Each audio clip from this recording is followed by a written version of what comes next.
bells jingle all the way. Oh, what fun it is to ride in a one-horse open sleigh. Good morning, everybody. It is about 10:30. I'm a little bit late getting started recording this morning, but I've been cleaning house. I decided I want to clean house, but rather than spend a whole day doing it and getting overwhelmed, I decided to do a little bit every day this week. So I swept everywhere except the bin, and I cleaned the litter boxes, and dusted the bedroom, cleaned the bathroom a little bit, and dusted in the hallway and a little bit in the kitchen.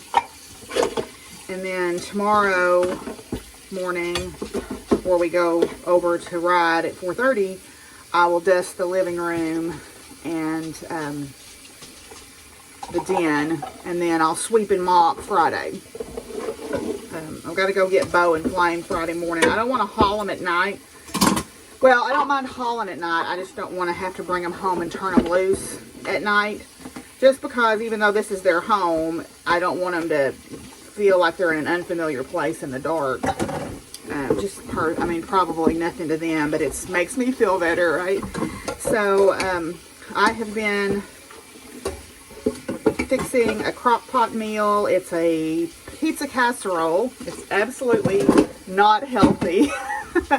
It's got different meats and pizza toppings and pizza sauce, and then some kind of pasta. I use the penne pasta.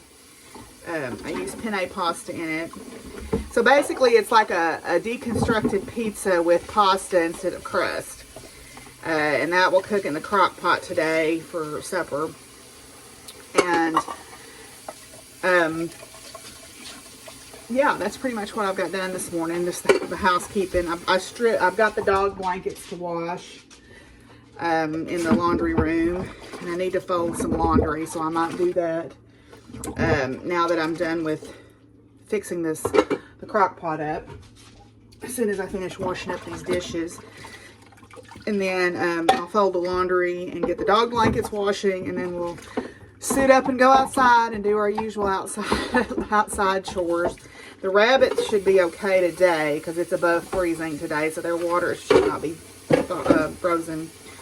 And I filled their feeders up, so they should be okay today. I will feed Penny and the chickens and then go put hay out. The only people that should need, or the only ones that should need hay, the only lives that should need hay today are the cattle. So I'll get that done, and then I think what I want to do is top stitch those napkins and get those finished. Find a basket. I'm sure I've got a nice basket. I have plenty of baskets, right?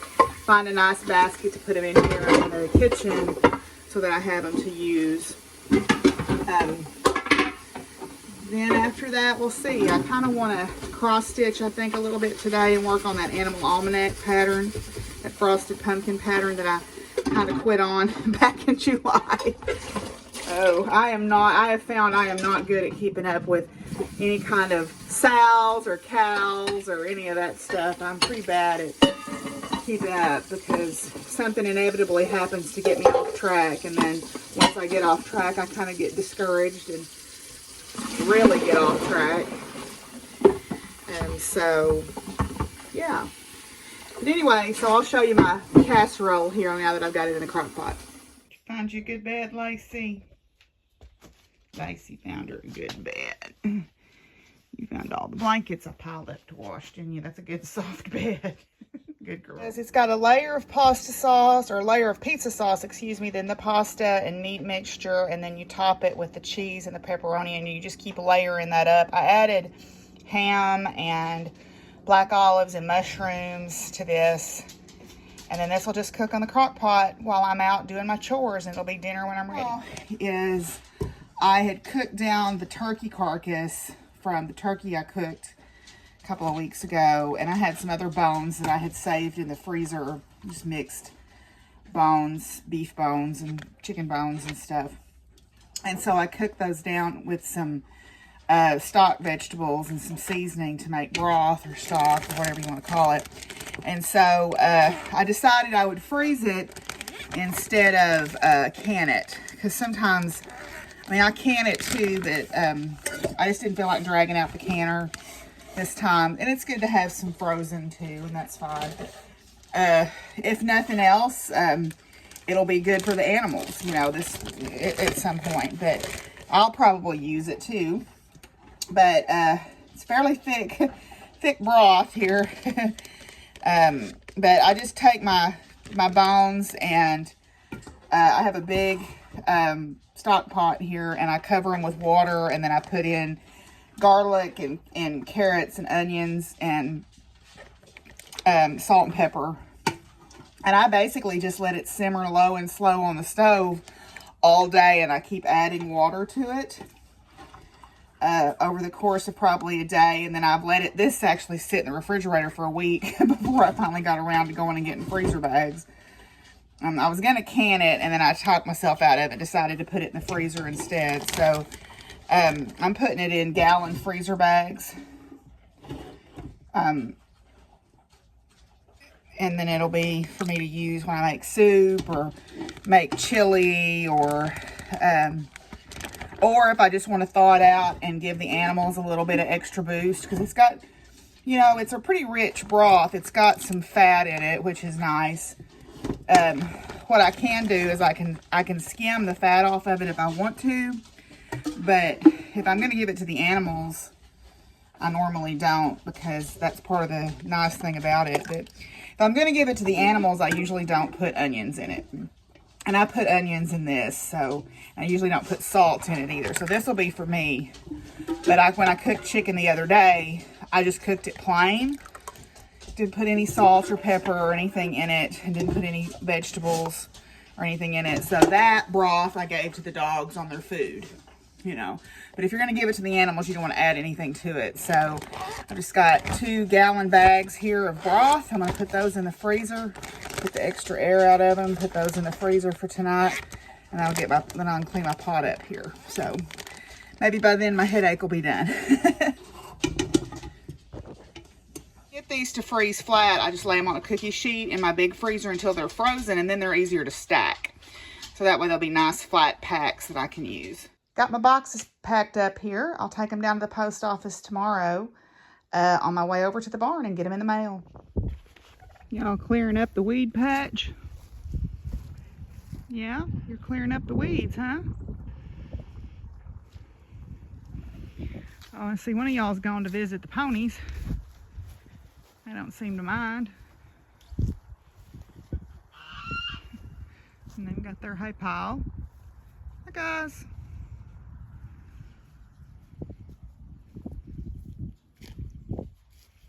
Oh, I got a present from Penny in the mail today. Thank you. I love that. That reminds me of my horse that I did. So that's perfect. I'm going to go hang it on the tree right now. Thank you, Penny. There we go. It's perfect. It's right on the tree with all the rest of them. So that's perfect. Huh, Satchel? What? Hi, Satchel. Yes. Hi, buddy. Everybody wants in on the gig. Everybody wants in on the gig.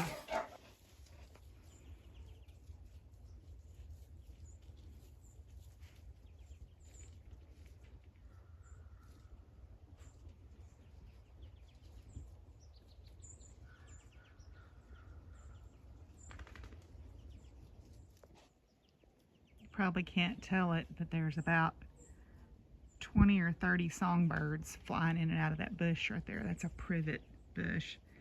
And there's about 20 or 30 birds. There's some house finches, some goldfinches, looks like some maybe white-throated sparrows, and some male and female cardinals. And I saw a titmouse too just a minute ago. And there was a hairy woodpecker in the tree right up there. I think it was a hairy. I think it was too big to be a downy.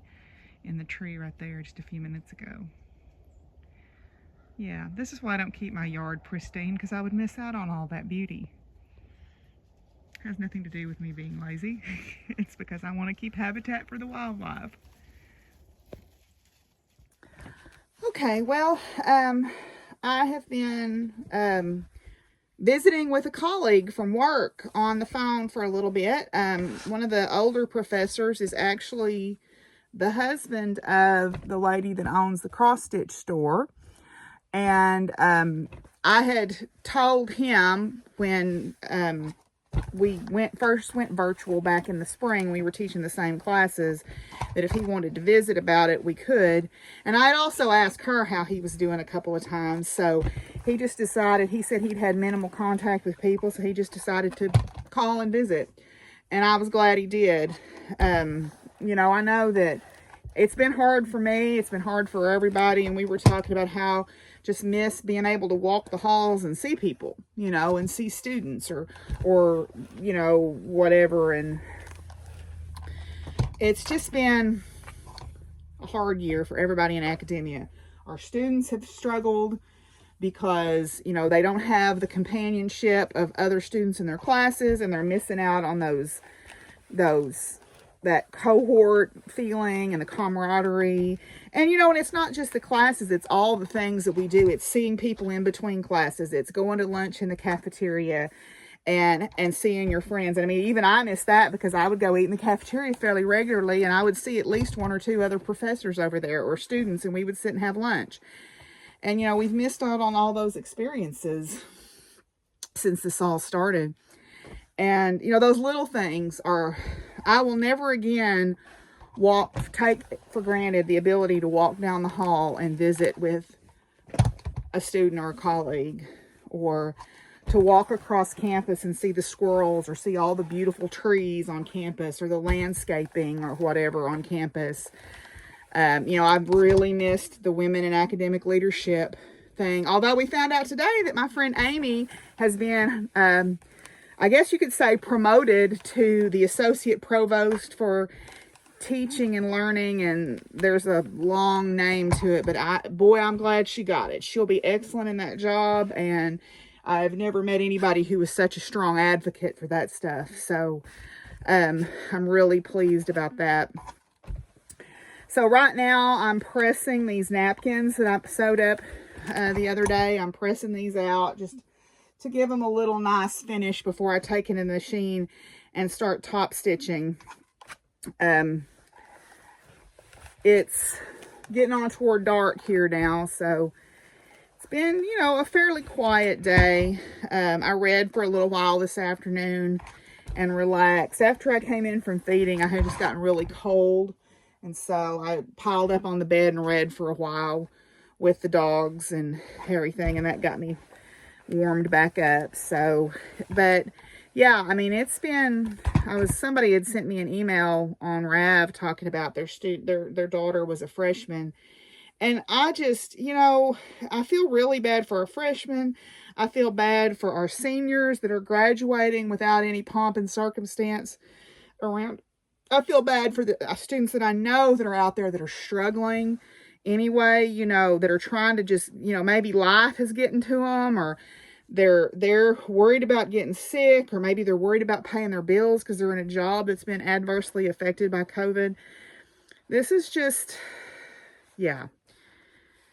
You know, even as introverted as I am, that good old INFJ Myers-Briggs type, you know, even as introverted as I am, we need community. We all need community. So hopefully when this is all over, we will have a new appreciation for that community and not take that for granted ever again, right? So I'm going to keep pressing these, and I'll take them to the machine here and start top stitching them. Some of them I can do with white, but some of them I think I want to switch to a darker color before I top stitch them. So I'll do all the light colored ones until I run out of bobbin thread. Anyway, I'll check back in with y'all in a minute. Okay, so I called and caught up with Miss Betsy for a minute since I hadn't talked to her in a little bit, and she was telling me a little bit about her trials and tribulations with her alarm remote. And so she was telling me a little bit about that. And while I was talking with her, I pressed the rest of my napkins. So it was good to get caught up with her too. You know, she was saying, I've been saving boxes and wrapping for when we can go junking again. And I'm like, I am so ready for a good junking trip. So hopefully soon, you know, maybe when the vaccine is available and we can both get our vaccinations, and then we'll be safe to go. You know, we'll see. I've thought about going to Marva a couple of times, but it's just not the same without Miss Betsy. So, anyway, so I will look forward to seeing her again in the after times, as I've been calling them in my classes, in the after times. So, anyway, I am out of bobbin thread. I figured I'd run out pretty quick because I had sewed up all these napkins with one bobbin.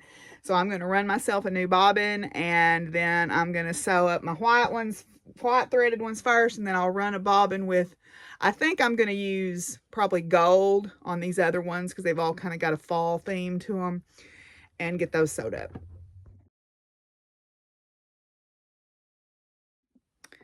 Well, I just got off the phone with a friend of mine who just got promoted, and we were talking about relationships a little bit, and I've said this before, and I'm going to say it again. If your significant other does not have your back, it's time to ship them. You know, I've talked about this in terms of the farm, but if you're someone who has goals in your life and you are trying to achieve those goals, it doesn't matter what they are. If that person is openly hostile toward those goals or threatened by those goals, it's time for a rethink. Especially when you get to my age. You know, when you get to my age, that, you know, to have someone who is openly hostile toward your successes, I don't have time for that. I don't have time for that. You know, or to have someone who's openly hostile toward your dreams, like I've talked about the farm before. But I dated a guy for a while, it's been several years ago, and I started noticing a pattern of anytime anything good would happen for me, he would pick a fight with me pretty shortly thereafter, or try to do something to belittle me. And I noticed this pattern, and I told my friend Carol, I said, mark my words, when I get promoted to full professor, that'll be the end of it. He'll break up with me. And I was just kind of waiting because I had my own selfish reasons for waiting this out. But, because I'm not an angel. I'm going to be the first to admit I'm not an angel. But I got my letter saying that I had unanimously gotten the decision from my department to be promoted to full professor. And I was going to be the first woman ever in my department and one of the very few people to get to full professor status. And by that time, you know, if your department votes for you, it's a pretty good indication you're going to get it.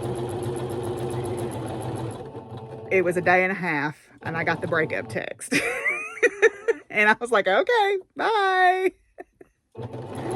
Because if you can't support me in one of the biggest endeavors in my life, you can't support me in the little stuff. So, you know, I was talking to my friend, and we're about the same age, and we're both kind of tempered the same, and I said, you know, just have a hard think, you know. And I want everybody to find love and be happy, even though I don't think that it's ever going to work out for me to do that. I'm glad if people can, but if you've got somebody who is openly hostile to your success, it's not good.